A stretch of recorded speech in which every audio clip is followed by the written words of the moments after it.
Hello guys, അപ്പോൾ നമ്മൾ ഇന്ന് നമ്മുടെ സെക്കൻഡ് അക്കൗണ്ടിൽ നമ്മുടെ റൊണാൾഡീനിയോയുടെ പാക്ക് ട്രൈ ചെയ്യാൻ പോവുകയാണ്. അപ്പോൾ നമ്മുടെ ഫസ്റ്റ് ട്രൈ ആണ്.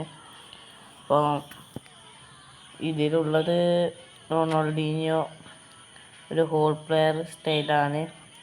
റൊണാൾഡീനിയോയെ കിട്ടിയാൽ വേണമെന്ന് നല്ല ആഗ്രഹമുണ്ട്. ഈ പാക്കിൽ ഏറ്റവും ആഗ്രഹമുള്ള കാർഡ് റൊണാൾഡീനിയാണ്. പിന്നെ ആഗ്രഹമുള്ളത് ഈ ലഹ്മിൻ്റെ ഈ റൈറ്റ് ബാക്ക് കാർഡാണ്, അറ്റാക്കിംഗ് ഫുൾ ബാക്ക്. കാരണം ഇതിൽ നല്ലൊരു റൈറ്റ് ബാക്ക് ഇല്ല. കൊള്ളറിൻ്റെ ഈ കാർഡ് നമ്മൾ അത്ര ആഗ്രഹിക്കുന്നില്ല. കാരണം കൊള്ളറിനേക്കാളും 2 CF നമുക്കുണ്ട് ഓൾറെഡി. ജോക്കേഴ്സ് ആയാലും ഫോർലാൻ ആയാലും കൊള്ളറിൻ്റെ കാർഡ് കിട്ടിയാൽ കുഴപ്പമില്ല. വേണമെന്ന് വലിയ ആഗ്രഹമൊന്നുമില്ല. നമ്മളുടെ ടാർഗറ്റ് റൊണാൾഡീനിയോ ആണ്. പിന്നെ ഈ റൈറ്റ് ബാക്ക് ലഹ്മുമാണ്. നമുക്കെന്തായാലും ഒരു ട്രൈ ചെയ്ത് നോക്കാം. കൊനാമിൻ്റെ മൂഡ് മാതിരി ഉണ്ടാകും. നമ്മൾ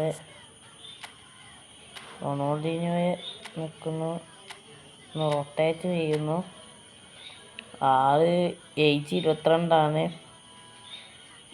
ഒരു യങ് പ്രായത്തിലത്തെ കാർഡ് തന്നെയാണ്. ഏജ് 31 എത്തി. കൊള്ളറിൻ്റെ ഏജ് 31. അപ്പോൾ നമുക്കിതിൽ ആവശ്യമുള്ളത് റൊണാൾഡീനിയോൻ്റെ ഈ കാർഡ് തന്നെയാണ്. അവരുടെ സ്കില്ല് എടുത്ത് നോക്കുകയാണെങ്കിൽ പറയേണ്ട ആവശ്യമില്ല. The best 1 and only ball control player എന്ന് തന്നെ പറയേണ്ട. മൊമെൻ്റ് ഡ്രിബ്ലിംഗ് ആയാലും ആളുടെ. എന്തായാലും നമുക്കൊന്ന് സ്പിന്ന് ചെയ്ത് നോക്കാം.